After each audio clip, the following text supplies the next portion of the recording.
Основната причина за недоволството сред хората е, че вместо да бъде санкционирана фирмата концесионер на ски зона Банско в национален парк Пирин за застрояването на близо 650 декара повече, отколкото позволява концесията, правителството е решило да приеме нов закон за публично-частните партньорства, който ще повлияе пряко на закона за концесиите и реално ще даде на същата фирма да ползва тези вече застроени площи без търг и без конкурс. Проблемът обаче не е само с национален парк Пирин, обясни за България ОНЕР Катерина Раковска, експерт в природозащитна организация ВВФ. Раковска каза, че с приемането на нови поправки в нормативната рамка реално ще се даде зелена светлина за началото на сериозни строителни дейности, не само в Пирин, но и в Витоша. Особено голям е проблема за защитените ни територии и за природен парк Витоша, който е най-стария парк на Балканите. Ако закона се приеме в сегашната му форма, какво ще се случи с планините на България?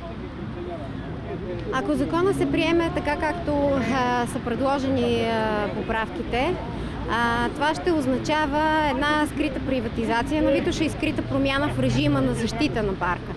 Знаете, природният парк се управлява от план за управление, който не позволява промяна на предназначението на земята. Всъщност това е защитата, която брани горите и тревните местообитания. И когато тази защита падне със закон, това ще означава, че най-стария парк на Балканите ще може да бъде застроен с трикратно разширение на съществуващата ски зона на Алеко.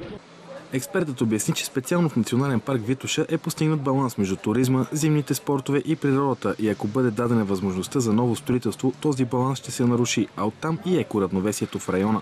Промените в закона според Раковска се правят с цел обслужване на частни интереси. От какво са провокирани според вас новите промени в закона за горите? Новите промени са чисто лобистки. Нашият анализ показва, че те пряко обслужват сегашния собственик на съоръженията на Витоша, Витоша ски. Знаете, че през ноември съоръженията бяха спряни, като това беше форма на изнудване на държавата да приеме поправките, които фирмата желае. Това за нас е напълно недопустимо. Срещу новият закон се обявиха и скиори, които предпочитат България да има дива природа, която да не бъде унищожавана заради нови писти и съоръжения.